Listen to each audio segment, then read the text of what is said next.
The year is 41,000.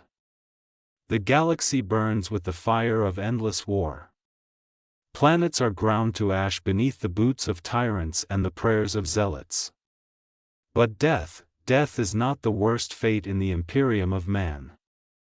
No, my friend, there are jobs, duties, and lives so cruel, so hopeless, that death becomes a mercy whispered in dreams. These are not soldiers or heroes.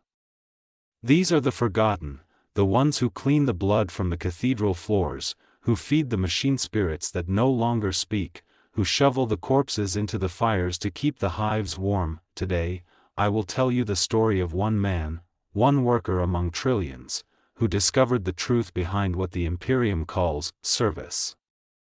A truth worse than death itself. This is the story of Garran Holt, servitor handler of Hive Vorsk Prime.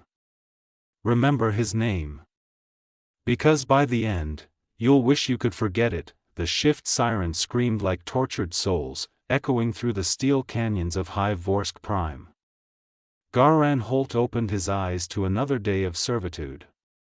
The air was thick, a sour mix of oil, incense, and rot.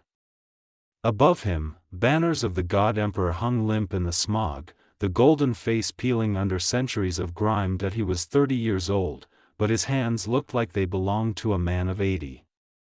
Skin cracked, blackened with machine grease. Each finger was wrapped with cloth to hide the burns from the last malfunction.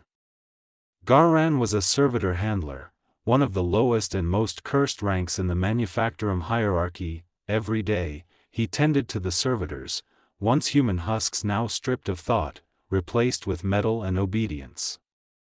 They built weapons for the Imperial Guard, ammunition for wars fought light years away, and sometimes, devices whose purpose Garran dared not ask. His work was simple: ensure the servitors didn't malfunction, didn't rebel, didn't remember. But the truth was, sometimes they did. One evening, as the shift bells chimed, a servitor named Unit 47B began to weep. Actual tears streamed down its synthetic face. The other handlers ignored it, whispering prayers to the Omnisia. Garran, however, couldn't look away. Please, the servitor whispered. I remember my daughter. Garran froze. His heart kicked against his ribs. Servitors weren't supposed to remember anything. Their brains were lobotomized, their memories purged by the tech priests of Mars. But this one spoke with the voice of a man, trembling, broken. When Garran reported the incident, the overseer didn't even blink. Purge the unit, the overseer said coldly. And don't report this again. So Garran did as ordered. He dragged the servitor to the smelting pit, the great furnace where broken units were unmade, and as he pushed the trembling figure inside, it looked at him and said, "You'll be next, when they're done with you." The words haunted Garran's sleep. For nights, he dreamed of the servitor's face, half human, half machine, consumed by fire. And in the silence that followed each dream, he heard faint whispers of others like it. Forgotten men, stripped of self, turned into tools. One morning, as Garran reported for work, he noticed a sealed corridor behind the servitor pens. It was marked Access Restricted, BIO Conversion Sector. The guards never went near it.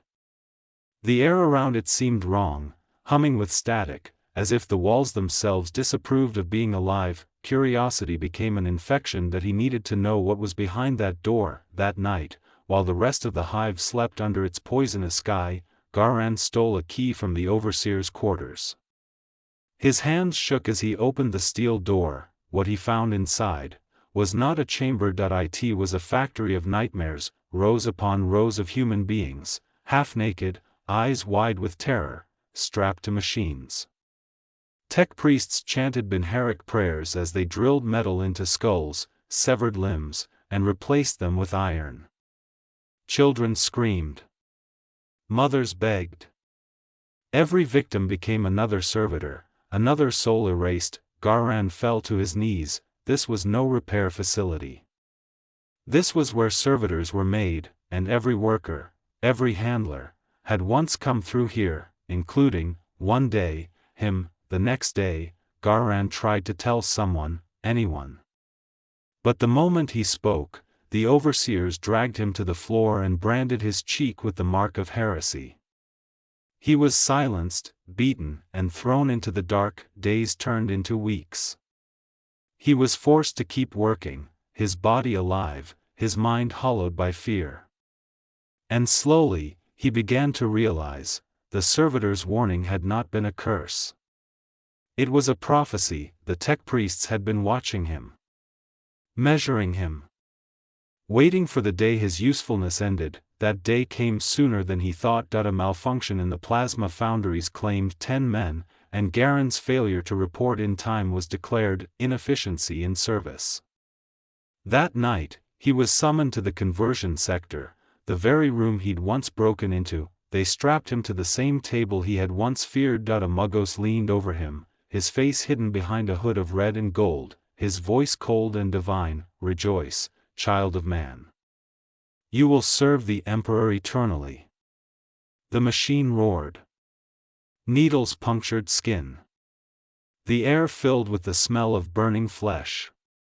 Garran screamed, not from pain, but from realization.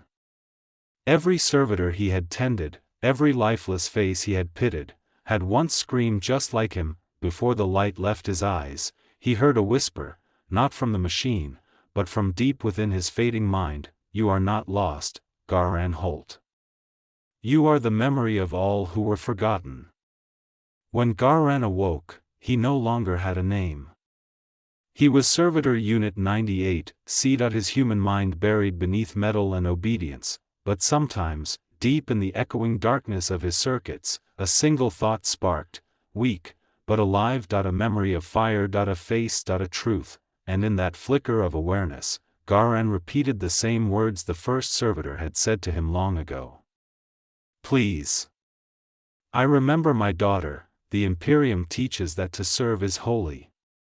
But in a galaxy where mercy is extinct, perhaps the holiest act is to remember what it means to be human. Garran Holt was not a soldier, nor a saint.